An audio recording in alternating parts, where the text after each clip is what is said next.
Hi, I'm Dr. Fox, and let's talk about urinary structures and functions. In this video, we'll outline the major structures of the urinary system and discuss the principal functions of that system. The anatomy of the urinary system is very straightforward. Most of it is bilaterally symmetrical, so most of the organs we have both a left and a right, and some are just singular solitary midline organs. So let's walk through that. In terms of our paired bilaterally symmetrical organs, and these also happen to be retroperitoneal, meaning they are behind the parietal peritoneum, obscured by that layer of the serous membrane of the abdominal cavity. They're also behind all of the organs of digestion as well. These include the kidneys and the ureters, which connect the kidneys to the urinary bladder. The urinary bladder is found within the pelvic cavity, so it is below the brim of the pelvic cavity. And we can see the urinary bladder right here, just anterior to this uterus. And there is a urethra, although we cannot see the urethra in this image, that is also midline, that is going to drain the urinary bladder to the external environment. Now we refer to this system as the urinary system, and it is inclusive of all of these structures. Sometimes you'll hear people refer to the renal physiology, renal anatomy. When we say renal, we're specifying the kidney, whereas urinary is more inclusive of the entirety of the system. So let's take a look at this cadaveric donor specimen.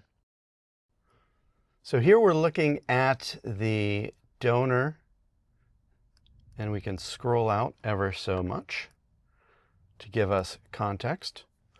We can see the kidneys. That would be the left kidney. That would be the right kidney. I'll trace adjacent to the ureters as they descend down into the pelvis. And here is the urinary bladder. And we cannot see the urethra here. In terms of function, there are three major things that the urinary system is doing for us. The first is under the umbrella of the kidneys, or the renal part of this system, and that's the maintenance of extracellular volume and osmolarity. So we're talking about how much water is present, and then how much of the dissolved substances within that water are present. So for instance, what's the concentration of sodium ions, potassium ions, calcium ions, chloride ions, phosphate? And our kidneys are able to adjust these on demand. Whenever we're talking about concentrations of ions, we also have the ability of participating in pH homeostasis. So for instance, how acidic or basic the blood is.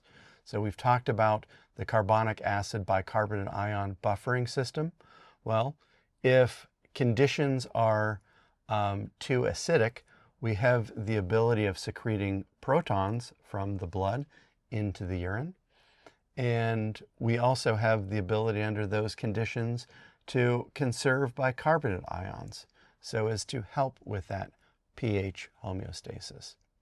One of the more obvious things in this category is controlling the volume of water.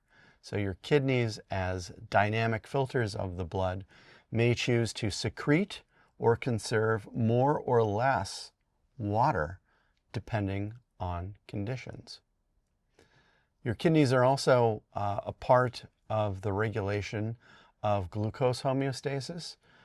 So for instance, if there is an inadequate supply or levels of blood glucose are too low, Your kidneys are part of the process in converting the amino acid glutamine into glucose via the process of gluconeogenesis.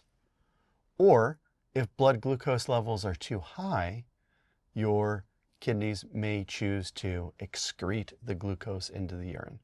And that's typically the case when an individual has diabetes and their blood sugars are out of control and too high, and we would secrete that glucose into the urine.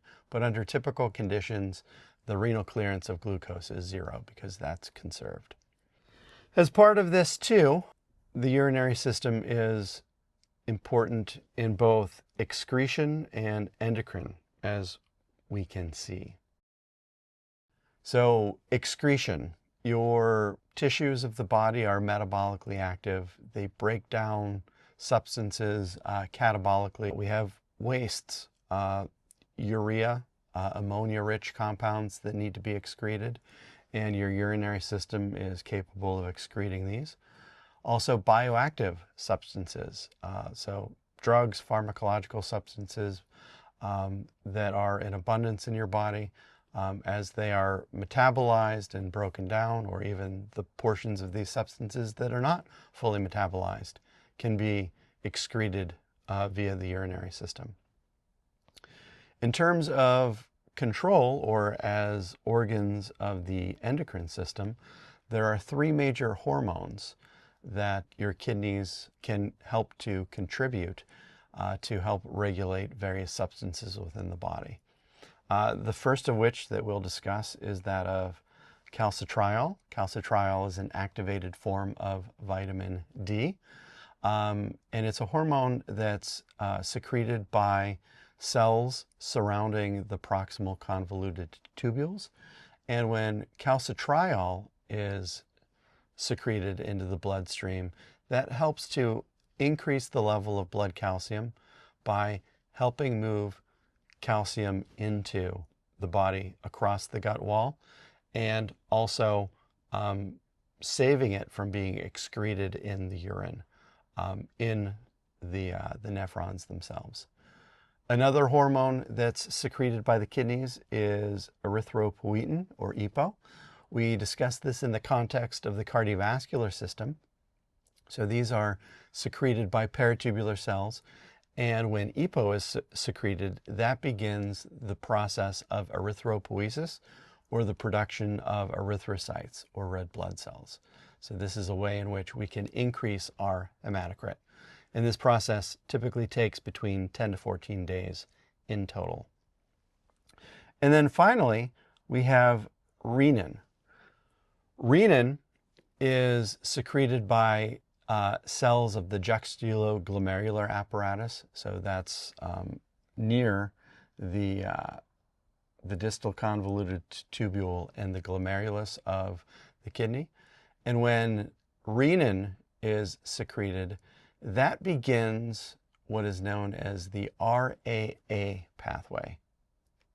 So RAA stands for renin, angiotensin, and aldosterone. And when it's secreted, that begins to incorporate other products from other organs. So, the lungs and the liver. And the end product of all of this is that water is conserved in the kidneys, and that is going to help elevate or increase blood pressure. So renin is the beginning of the RAA pathway, which helps us to increase blood pressure. The granular details of this are fascinating, but they are far beyond the scope of this video and this course. So we've discussed the major structures and functions of the urinary system. I look forward to talking to you in the next video.